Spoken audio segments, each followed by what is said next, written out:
You don't need to argue to prove a point. You don't need to explain yourself to be understood. In fact, the more you live what you believe, the less you'll feel the need to convince anyone of anything. The Stoic doesn't shout. He doesn't chase approval or try to win debates. He lets his life do the speaking, because in the end, it's not your words that shape the world.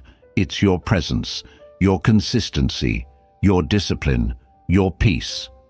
The loudest philosophy is a quiet one, lived in action, not in opinion. This episode is a reminder. The more grounded you are in your values, the less you'll need to defend them. You're not here to argue, you're here to become. So stop talking, start showing. 1. Words rarely change minds, but actions do. We live in a world saturated with words. Everyone has something to say, and most say it loudly. We debate online, we explain our beliefs, we defend our choices, often to people who aren't even open to understanding. But here's what the Stoic sees clearly. Words alone rarely change minds. What truly changes people, what truly plants seeds of reflection, is what they observe, not what they hear. It's not what you argue for, it's what you consistently embody. Think of your own life. When was the last time you changed your opinion because someone argued with you, cornered you, made you feel wrong? Probably never. The mind doesn't respond well to pressure. It defends itself. It digs in. Even truth, when delivered with force, can trigger resistance. But when we see truth lived, when we witness someone quietly practice what they believe, with no need to convince, it's disarming. It bypasses defensiveness. It invites reflection without demanding it. That's the subtle power of action over argument. The Stoics knew this well. Epictetus taught that philosophy isn't something to talk about, it's something to live. That your values should be visible in your behavior, not just your words. Because when people see calm in your presence, discipline in your habits, kindness in your tone, they feel it. And that feeling speaks louder than any phrase. Let's say you believe in emotional control. You can quote Stoic lines about not being reactive. You can explain the logic. But if, in moments of conflict, you still explode or collapse, your message is lost. Now imagine instead that you stay grounded. You breathe.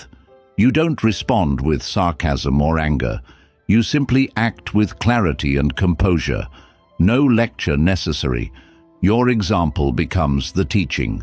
People learn through contrast. When they expect you to lash out and you remain still, they notice. When they expect defensiveness and you respond with poise, they remember. That is influence, not through pressure, but through presence. Arguing, on the other hand, often comes from the ego. It wants to be right. It wants to win. But the desire to win is the quickest way to lose your center. The Stoic doesn't argue because he understands that truth doesn't need to be forced.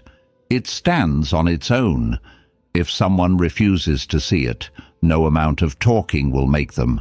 And if they're open, they'll see it in how you live, not in how you insist. This doesn't mean we shouldn't speak truth, but our words should echo our lives, not compensate for them. If there's a gap between what you say and how you act, people will feel it, and they'll trust you less because of it. But when there's alignment, when your actions speak first, your words, if you choose to speak them, carry undeniable weight. So the next time you're tempted to correct, to argue, to make your case, pause. Ask yourself, is this about helping, or is it about proving? Then ask the harder question, what if I simply lived this instead? What if I let time and presence carry the message instead of my voice? Because that's the way of the Stoic. not to fight with words, but to lead with action. Over time, that quiet strength leaves the deepest impression. 2. Be a living example of your values. It's easy to talk about what you believe, to list your principles, to post your ideals, but the real question is, do you live them? Do your actions mirror the values you claim to hold, or are they just decoration for moments of convenience? The Stoic doesn't define character by what someone says under calm skies. He looks at what they do when the storm hits, when no one's watching, when their ego is bruised, when their patience is tested, when their values become inconvenient. That's where the truth comes out. That's where real philosophy begins, not in theory, but in embodiment. You say you value patience. Do you show it when you're interrupted, disrespected, misunderstood? You say you believe in discipline. How often do you keep your word to yourself when it's hard, boring, or invisible to others? You say you want to be wise. How often do you pause instead of react, listen instead of speak, observe instead of assume? Words are easy. Living them is the challenge. But that challenge is also the opportunity. Because when you become what you believe, you stop needing to explain yourself. Your presence does the work. Your decisions speak. People may not agree with you, but they will respect the clarity, the consistency, the quiet conviction. That kind of integrity can't be faked, and it can't be debated. It earns trust without effort.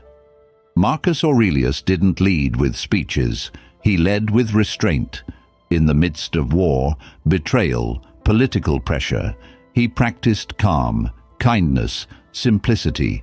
He didn't just write his values, he lived them. That's why his words still carry weight, because they were written from experience, not opinion, from the battlefield, not the balcony. Being a living example doesn't mean being perfect.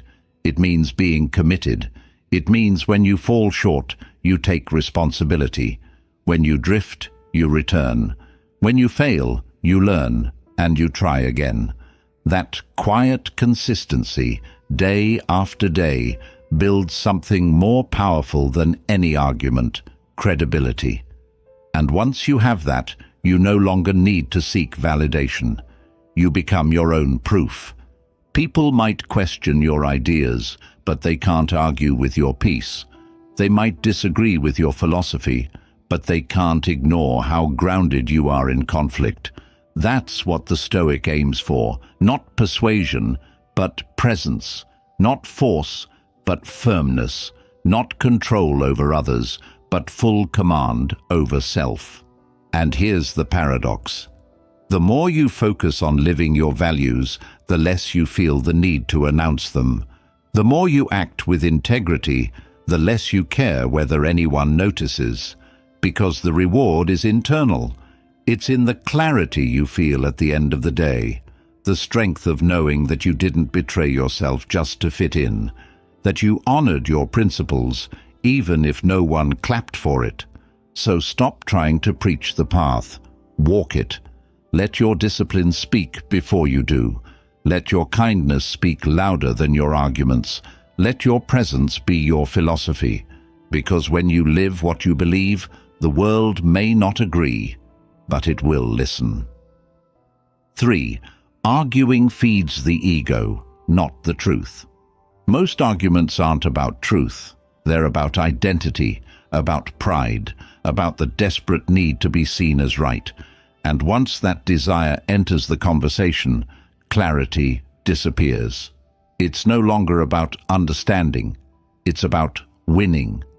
That's the danger. Not the disagreement itself, but the emotional charge behind it. The Stoic sees through this trap. He knows that the louder the argument, the more fragile the ego behind it. The ego thrives on friction. It wants to be validated. It wants to feel superior, and what better way to do that than to defeat someone else in public or prove your point with sharpness? But what do you actually gain? Maybe a temporary sense of victory, maybe a moment of feeling clever, but rarely peace, rarely growth, rarely resolution. Epictetus warned against getting entangled in empty debates. He said, "It is better to do and not talk than to talk and not do." The Stoic doesn't enter arguments to prove himself. He steps back to preserve his energy. He understands that trying to change someone's mind through ego-driven confrontation usually backfires. The other person hardens. You harden. Both walk away more entrenched, more defensive, less open. This is not weakness. It's wisdom. Because truth doesn't need to shout. It doesn't need to conquer. It simply is. It reveals itself through observation, through lived example, through time. And the most effective truth, especially in emotional matters, is often absorbed, not imposed. When you feel the urge to argue, pause. What are you defending? An idea or your image? Is it about helping someone grow or about feeling superior? These are hard questions, but they lead you out of the ego and back to alignment. Because if you're speaking from principle, you'll speak with calm. If you're speaking from ego, you'll speak with fire. And that fire will burn your credibility. The Stoic approach doesn't mean silence in the face of injustice. It doesn't mean being passive or disengaged, but it means choosing your battles with care. It means knowing when to speak and when to step away. It means recognizing when the conversation is a trap, not for your ideas, but for your peace. And sometimes the best way to prove a point is to let it unfold, to live in such a way that your results speak for themselves, that your character makes the argument unnecessary. People might not agree with your words, but they'll remember how you made them feel. And if that feeling is steadiness, clarity, strength, they'll return to it. Maybe not immediately, but eventually. So the next time someone challenges you, insults you, or tries to pull you into a mental tug-of-war, pause, breathe. Ask yourself, is this worth my peace? Or is this just my ego trying to feel big? Because real strength isn't in overpowering others, it's in mastering yourself. And in that mastery, arguments lose their appeal. The Stoic doesn't argue for truth. He lives in it. 4. Let your peace be louder than opinion. In a noisy world, silence is radical. In a reactive world, calm is powerful. And in a judgmental world, inner peace becomes one of the strongest forms of rebellion. The Stoic knows this well. He doesn't silence the noise by arguing with it. He silences it by refusing to be disturbed. Because the truth is, the more peace you cultivate within, the less you need to defend yourself without. And the more grounded you are, the less anyone's opinion can shake you. You see, most people are not searching for truth. They're broadcasting identity. When they criticize, when they gossip, when they judge, it's rarely about you. It's a mirror of their own unrest. And if you take it personally, you make their unrest your own. You absorb what never belonged to you. The Stoic refuses that transaction. He sees the storm, but he does not invite it in. His shield is not aggression, but presence, not defiance, but peace. Marcus Aurelius reminded himself often, "You have power over your mind, not outside events. Realize this, and you will find strength. That strength isn't shown through dominance or rebuttal. It's shown through quiet control, through choosing not to be provoked, not to be baited into games of pride, not to exchange inner clarity for external approval. It takes great discipline to stay silent when you could strike back, to breathe instead of react, to walk away when everything inside you wants to prove a point. But that discipline, repeated over time, builds a peace that is unshakable, a peace that speaks louder than any response ever could. People don't remember arguments. They remember how they felt around you. They remember the presence you held when things got tense, the steadiness in your eyes when others were losing control. That's the imprint. And it stays long after the words are forgotten. When you let your peace speak for you, you no longer need to explain yourself in every situation. You stop justifying your path to people who were never meant to understand it. You stop diluting your energy, trying to win approval from those who live in fear or confusion. You start choosing silence, not as avoidance, but as authority. You don't need to defend a truth that's lived with consistency. It becomes obvious. It becomes felt. This doesn't mean you become indifferent or cold. It means your emotional stability is no longer dependent on external permission. You can disagree without disdain. You can stand firm without shouting. And most of all, you can live free from the endless noise of who thinks what about you. So when you feel the urge to argue, to explain, to prove, pause. Remind yourself, peace is not passivity. It's power under control. And right now, I choose it. Let your stillness become the message. Let your calm be the argument. Let your peace speak volumes without needing a single word. Because the person who holds their peace in a world that constantly tries to steal it, that person carries a strength no one can argue with. 5. Respond with conduct, not counterattack. When someone provokes you, criticizes you, disrespects you, misjudges your intent, the natural impulse is to respond in kind, to defend yourself, to push back, to match their energy. But that's the trap. Because the moment you react emotionally, you lose control. You give their behavior the power to shape yours. And the Stoic refuses to hand over that kind of authority. Responding with conduct means letting your actions, not your emotions, do the talking. It means choosing poise over pride, strength over noise. You don't meet insults with more insults. You meet them with restraint. Not because you're weak, but because you're above the game. Epictetus said, "When someone does you wrong, do not ask what punishment he deserves.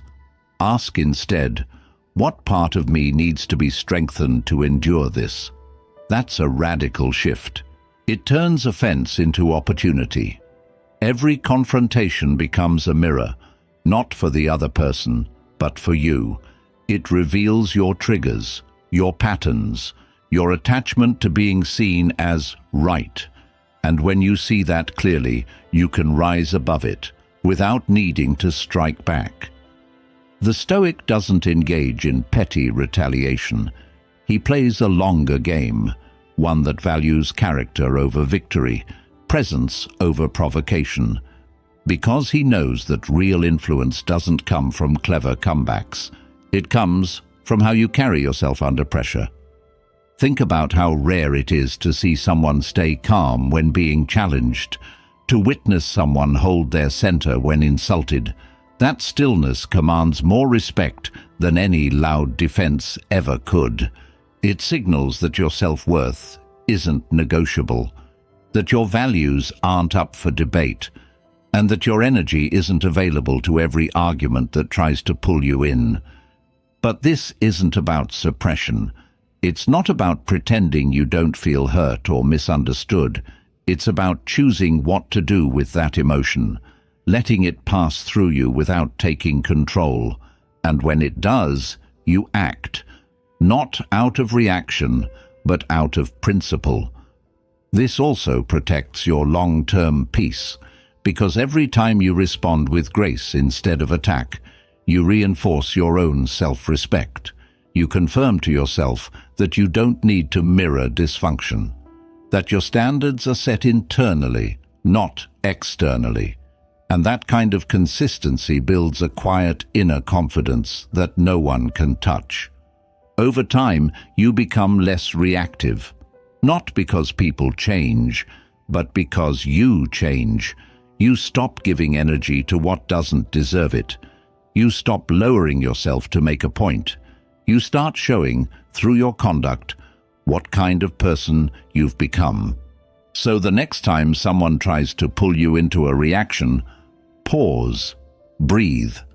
Ask yourself, what response aligns with who I want to be, not what they deserve? Then act accordingly. Let your behavior become your philosophy. Let your composure become your statement.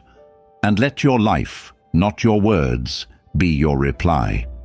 Because when you answer ego with example, emotion with discipline, chaos with clarity, you don't just protect your peace, you elevate it. 6. Silence often speaks most wisely.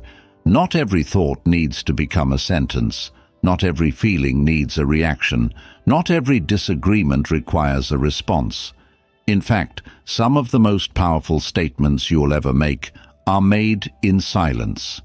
Not out of fear, not out of submission, but out of strength, the kind of strength that knows when speaking would add noise, not clarity. The Stoic understands that silence, when chosen with intention, becomes a form of wisdom. We often believe that staying silent is weakness, that if we don't respond, we lose ground, that if we don't speak, we'll be misunderstood or appear unsure. But that belief is built on insecurity. The deeper truth is that silence is often the sign of a mind that is still, not empty, a person who is observing, not retreating, a soul that chooses peace over performance. There's a moment between stimulus and response, a breath, a pause, and inside that pause lies your freedom, your ability to choose how, not if, you respond. Most people skip that space. They react instantly, emotionally, automatically. But the Stoic makes that space longer. He expands it. He dwells in it. Because he knows that what you say in haste is rarely what you'd say in clarity. Marcus Aurelius wrote, "The best answer to anger is silence." Not because anger doesn't deserve attention, but because responding to fire with fire only fuels the blaze. Silence, in the right moment, extinguishes it. It doesn't surrender, it redirects. It reminds the other person that your peace is not up for negotiation. But silence isn't just for conflict. It's for reflection, for self-inquiry. It's the space where insight is born. When you're constantly speaking, you miss what's happening underneath. But in stillness, you hear your own motives, your own fears, your own wisdom trying to rise. That's why solitude and silence are at the heart of Stoic practice, not just to escape the world, but to better understand how to move within it. And here's the irony. People remember silence more than speeches.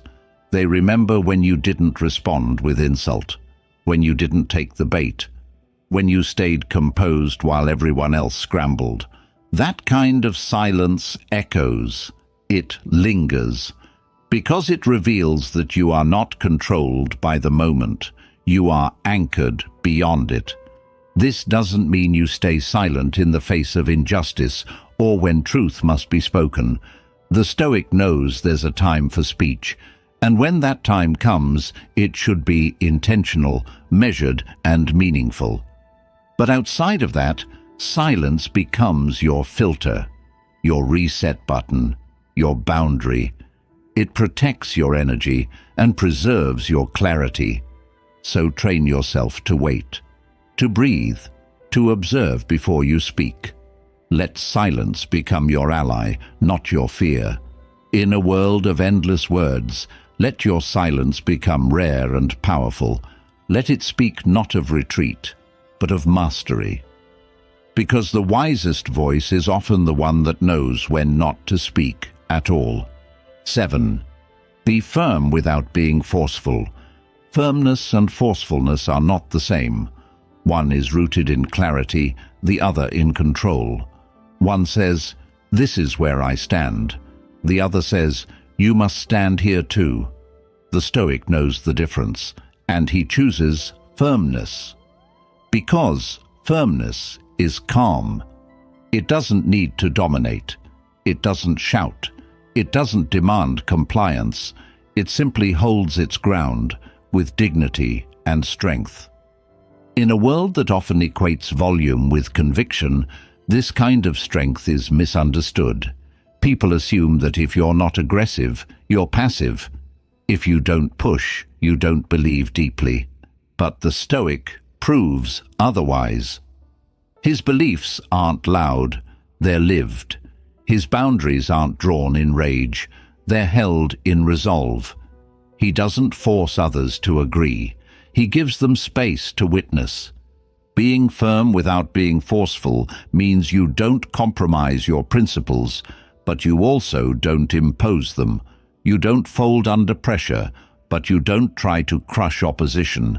You listen without losing yourself. You speak without threatening. You correct without condemning. That balance is hard, but it's what gives your presence real power. Epictetus reminds us, don't explain your philosophy, embody it. And that's what firmness is, embodied belief. You walk the path, whether or not others join. You hold your standard, even when no one else does. You don't chase approval or submission. You simply remain aligned. Forcefulness, on the other hand, comes from insecurity. It tries to control outcomes. It insists. It pushes. And in doing so, it creates resistance.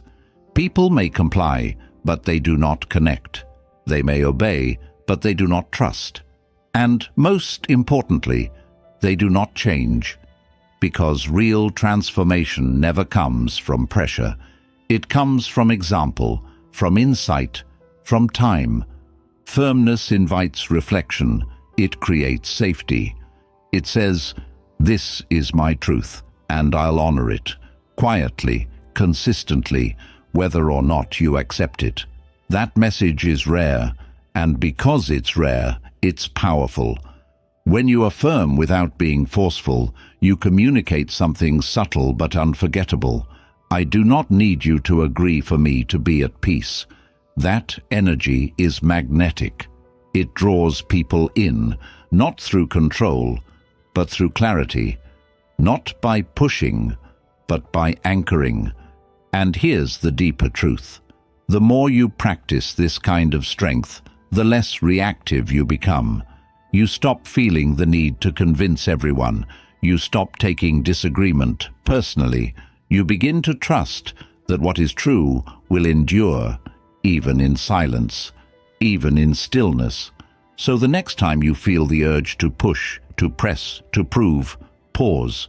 Ask yourself, is this firmness or force? Am I standing tall, or am I trying to push others into my stance? Then choose clarity. Choose discipline. Choose to stay grounded in your values, even when others push against them. Because the strongest people are not the ones who shout the loudest, but the ones who stand the clearest, without needing to move anyone but themselves. 8. Conviction shines without debate. Conviction doesn't need a stage. It doesn't need to be defended at every turn or proven to every skeptic. It simply is. It radiates through your decisions, your consistency, your stillness. The Stoic doesn't walk into a room trying to be believed. He walks in already believing, and that quiet self-trust creates more influence than any argument ever could. We often associate strength with persuasion. We think that to show commitment, we must speak with intensity, argue with force, convince others that our view is right. But that approach is driven more by insecurity than clarity. The person who constantly needs to defend their position usually hasn't made peace with it yet. But when you are truly convicted, rooted in principle, not ego, you no longer need agreement to feel grounded. Conviction, real conviction, is not loud, it's calm. It doesn't chase applause or demand affirmation. It stands patiently. You see it in how someone carries themselves, how they respond to challenge, how they return again and again to their values when it would be easier to bend. That's what makes conviction magnetic, not its volume, but its depth. Seneca wrote, "Live among men as if God beheld you. Speak with God as if men were listening." In other words, act from your inner standard, not for outer approval. Let your conviction be witnessed through conduct, not broadcast through debate. Let others feel your alignment, not just hear your reasoning. When you try too hard to explain your stance, you shift from living your truth to performing it. You begin to tailor your message to what will be accepted, not to what's actually real for you. And in doing so, you weaken the very thing you're trying to express. The Stoic avoids this by letting actions carry the weight of his beliefs. When you live with clarity, the world will feel it, even if they never say it. Conviction without pressure creates presence. It changes the dynamic of every interaction. People might not agree with you, but they'll respect you, because they'll see that you're not trying to convert them. You're simply being you, fully, without hesitation, without apology, and that energy over time softens resistance. It plants seeds. It creates quiet ripples of influence that arguments never could. But this takes discipline. The urge to debate is real, especially when you're misunderstood, criticized, or dismissed. But the Stoic knows that not every attack requires a defense, not every challenge is an invitation, and not every disagreement is worth entering. Sometimes the strongest reply is to carry on, undaunted, unchanged, unwavering. So the next time you feel the pull to prove, step back. Ask yourself, am I acting from conviction or from the fear of being doubted? Then return to your path. Return to your practice. Let your clarity do the speaking. Because the person who doesn't argue, but still lives fully in what they believe, that person doesn't need to be loud. Their life is loud enough. 9. Stoicism is practiced, not preached. Philosophy means nothing if it stays in your mouth. It's not a badge. It's not a caption. It's not meant to be displayed. It's meant to be embodied. The Stoic knows this. He doesn't preach his beliefs. He tests them. In discomfort, in failure, in the quiet moments when no one is watching. Because that's where the real practice begins. Not when life is easy, but when it asks you to prove what you say you believe. You can quote Marcus Aurelius all day, but what matters is how you respond when someone cuts you off in traffic, or when someone you love misunderstands you, or when your plans fall apart. Stoicism is not what you post. It's what you reach for in the heat of challenge. It's the framework you return to when your ego flares, your patience runs thin, or your emotions start pulling you in 10 different directions. Preaching is easy. You can learn the language of wisdom quickly, but practicing it, that takes something deeper. It takes humility. It takes effort. It takes failing and returning and failing again. The Stoic doesn't pretend to be perfect. He doesn't talk as if he has mastered life. He simply returns to the practice, again and again, until it begins to shape him. And make no mistake, people can feel the difference. They can tell when you're speaking from lived experience versus intellectual memorization. They can tell when your calm is trained, not performed. When your words come from pain you've endured and peace you've earned, not just books you've read. And when they feel that, they listen differently, because it's rare, because it's real. Seneca wrote, "Don't talk about what a good man is. Be one." That sentence cuts straight through the illusion. It challenges us to move from concept to conduct, from inspiration to implementation, from knowing the path to walking it. So ask yourself honestly, Where am I preaching more than practicing? Where am I trying to look stoic instead of living stoic? There's no shame in the gap, only a choice. You can start again today in how you respond to difficulty, in how you manage your energy, in how you speak to yourself when you fall short. Because Stoicism is not about suppressing emotion or pretending to be unaffected, it's about training the mind to choose clarity over chaos. It's about returning daily to discipline, presence, and principle. Not because someone's watching, but because it's who you want to be. You don't need to advertise your growth. You don't need to convince anyone. Just practice, quietly, relentlessly. Let the days speak for you. Let the alignment show. That is philosophy, not as performance, but as a lived reality. And when you walk through life like that, people will notice, not because you told them, but because your presence will feel like something rare, someone who doesn't need to talk about what they believe, because they're already living it. 10. Truth needs no defense. Truth stands quietly, steadily, without needing to be shouted, repeated, or explained away. It doesn't chase acceptance, it doesn't panic under pressure, and it certainly doesn't require your ego to defend it. The Stoic understands this.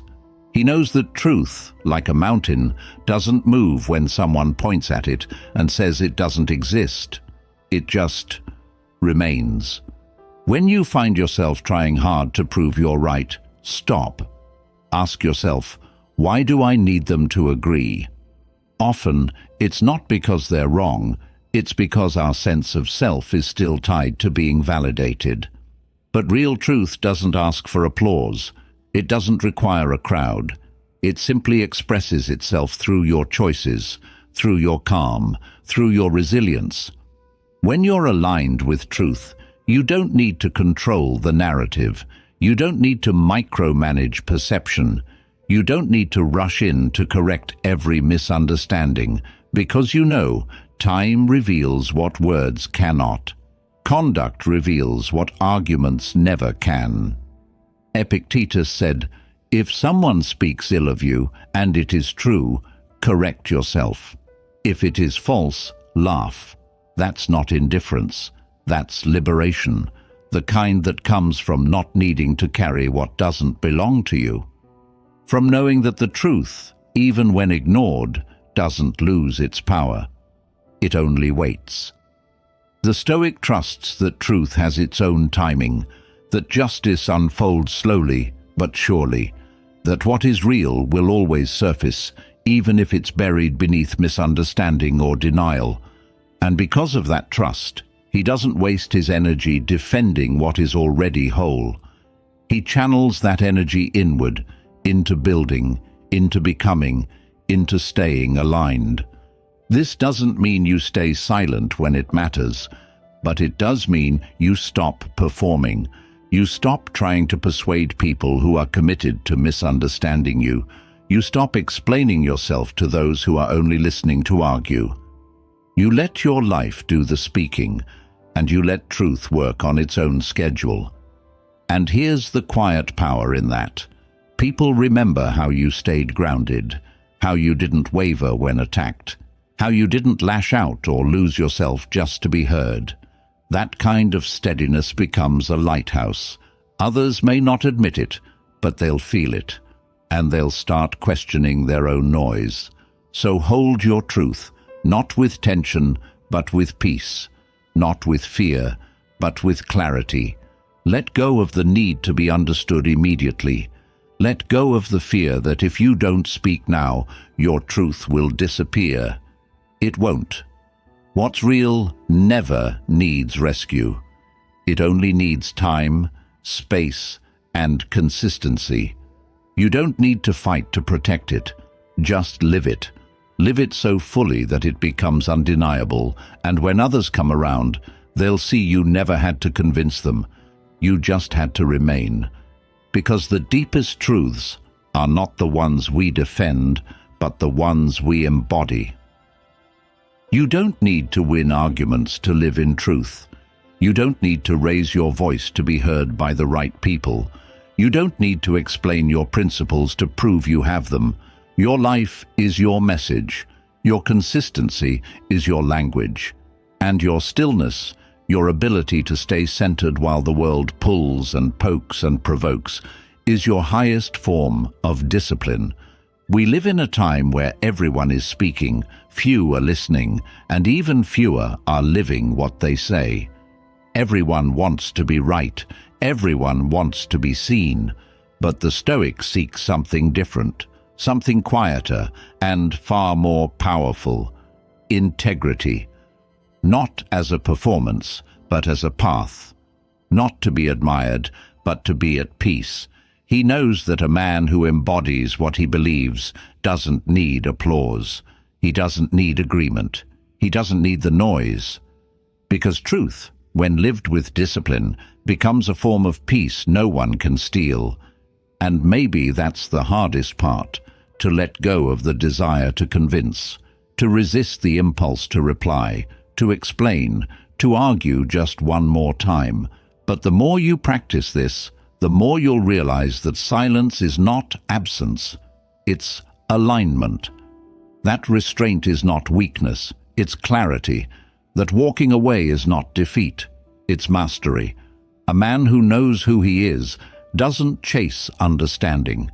He invites it, not with his words, but with his way of being. So choose that path. Choose the slower, quieter, deeper one. The one that's not about winning debates, but about winning yourself. The one that trades ego for essence, argument for action, tension for truth. And as you walk it, remember this: those who truly live their philosophy never have to declare it. It shows in their tone, in their pace, in their posture. It shows in how they handle discomfort, how they hold their boundaries, how they remain grounded when others spin in circles. You don't need to prove your worth. You just need to live like you believe it. So walk on, calm, clear, unshaken. Let your life become the quiet roar of everything you stand for, and let the world see, without you ever saying a word, that your silence was never empty. It was full of conviction.